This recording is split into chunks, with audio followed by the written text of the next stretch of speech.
ভারত হারাচ্ছে ধৈর্য, পাকিস্তান দেখাচ্ছে ক্ষেপণাস্ত্রের দাঁত। কাশ্মীরের পেহেলগামে পর্যটকদের রক্তে ভেসে আছে পাহাড়ি রাস্তা। প্রতিদিনই সীমান্তে চলছে গোলাগুলি। এই পরিস্থিতির মধ্যেই আকাশ ছুঁয়ে উড়ল পাকিস্তানের ক্ষেপণাস্ত্র আবদালি।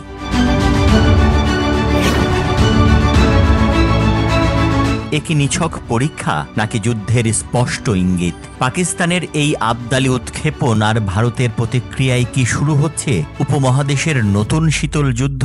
আজকের এই বিশ্লেষণে আপনি পাবেন তার উত্তর। একই সাথে আপনাদের মতামত জানতে চাই আমিও। কমেন্টে জানান, এই মুহূর্তে ভারত পাকিস্তানের যুদ্ধ কতটা সম্ভাব্য বলে মনে হয় আপনাদের কাছে?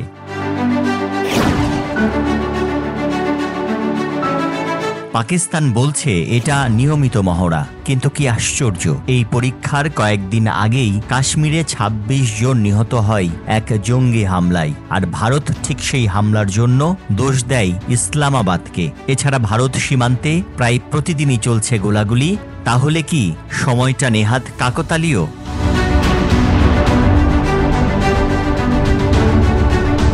২২ এপ্রিল কাশ্মীরের পেহেলগামে পর্যটকদের লক্ষ্য করে এলোপাতাড়ি গুলি, নিহত ২৬, আহত ৩০ জনের বেশি। ২৩ এপ্রিল ভারত সরকার সরাসরি পাকিস্তানের দিকে আঙুল তোলে, জঙ্গি গোষ্ঠী লস্কর-ই-তৈয়বার নামও উঠে আসে। ২৫ এপ্রিল ভারতীয় সেনাবাহিনী সীমান্তে সতর্কতা জারি করে। এর মধ্যেই সীমান্তে শুরু হয় গোলাগুলি।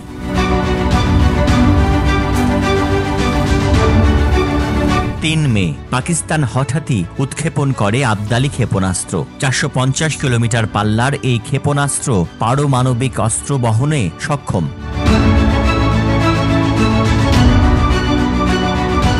৩ মে দুপুরে পাকিস্তান সেনাবাহিনীর বিবৃতি, এটা ছিল সেনা প্রশিক্ষণের অংশ। প্রশিক্ষণ? এই প্রশিক্ষণের কি সময় ছিল না অন্য কোনো দিন?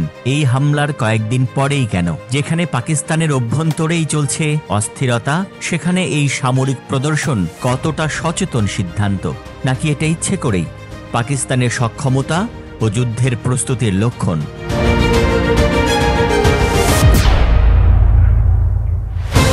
দর্শক, শুরুতেই জানাতে চাই আবদালি ক্ষেপণাস্ত্র ও এর কৌশলগত বার্তা। আবদালি মূলত শর্ট রেঞ্জ ব্যালিস্টিক মিসাইল। এই পরীক্ষাটি করেছে পাকিস্তানের ন্যাশনাল ডেভেলপমেন্ট কমপ্লেক্স। এমন ব্যালিস্টিক মিসাইল প্রথম ব্যবহার শুরু হয় ২০০৫ সালে এবং এটি পারমাণবিক ও প্রচলিত ওয়ারহেড বহনে সক্ষম।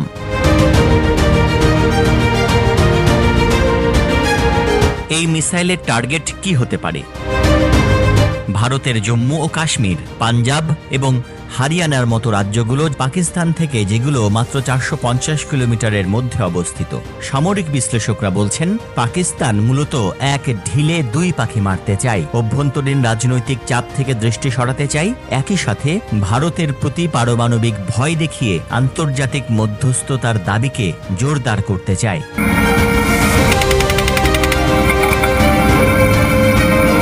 ভারত সরকার সরাসরি কোনো সামরিক প্রতিক্রিয়া জানায়নি, কিন্তু সীমান্ত এলাকায় সেনা উপস্থিতি বাড়ানো হয়েছে। পাশাপাশি ভারত পাকিস্তান থেকে সব ধরনের ডাক ও পার্সেল পরিষেবা বন্ধ ঘোষণা করেছে।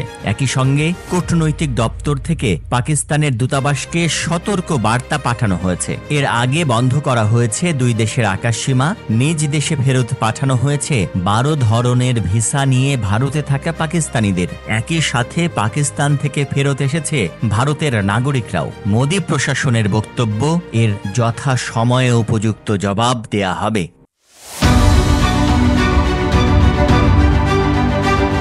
চীন যদিও দুই দেশকে সংযত হওয়ার আহ্বান জানিয়েছে, আমেরিকার ভাইস প্রেসিডেন্ট জেডি ভ্যান্স বলেছেন ভারতের উচিত কূটনৈতিক সংযম বজায় রাখা। এদিকে ইউরোপীয় ইউনিয়ন পেহেলগাম হামলাকে নিন্দা জানিয়েছেন তারা ভারতের পাশে আছে, তবে দুই দেশের আলোচনার ওপর জোর দিয়েছে।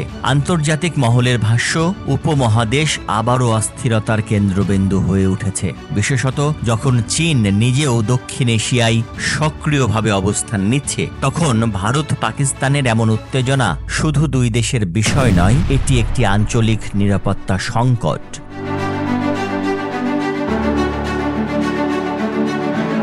যখন দুটি পারমাণবিক শক্তিধর দেশ একে অপরকে চোখ রাঙায় তখন কি আসলেই বিজয় বলে কিছু থাকে? দর্শক, এ বিষয়ে আপনার মন্তব্য জানতে চাই, জানান কমেন্ট বক্সে।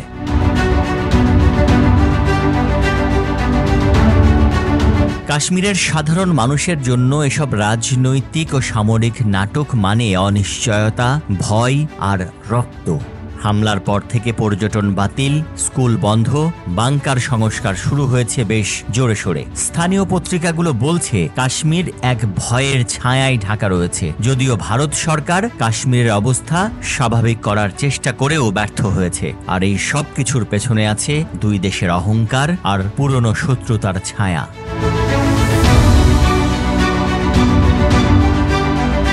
ভারত এখন একদিকে নির্বাচনের মুখে, তাই মোদী সরকার চাইবে কঠোর অবস্থান নিতে। অন্যদিকে পাকিস্তানেও রাজনৈতিক অনিশ্চয়তা, যেখানে সেনাবাহিনী অনেকটাই প্রভাবশালী হয়ে উঠেছে। অর্থাৎ দুই পক্ষই গোলমালের রাস্তা বেছে নেওয়ার প্রবণতায় আছে।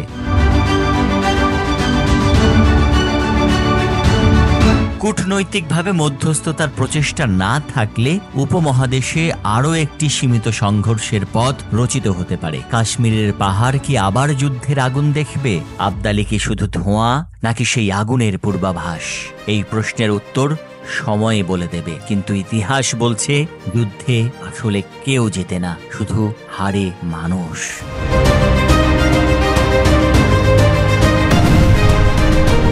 দর্শক, এই ধরনের গভীর বিশ্লেষণ পেতে চ্যানেলটি সাবস্ক্রাইব করতে পারেন। ভিডিওটি ভালো লাগলে শেয়ার করতে পারেন বন্ধুদের সাথে। আমরা প্রতিদিন পৌঁছে দিচ্ছি আপনাদের কাছে দেশি বিদেশি ঘটনা প্রবাহের সবচেয়ে নির্ভরযোগ্য বিশ্লেষণ। ভালো থাকুন, সচেতন থাকুন। আমি তানভীর খন্দকার বিদায় নিচ্ছি।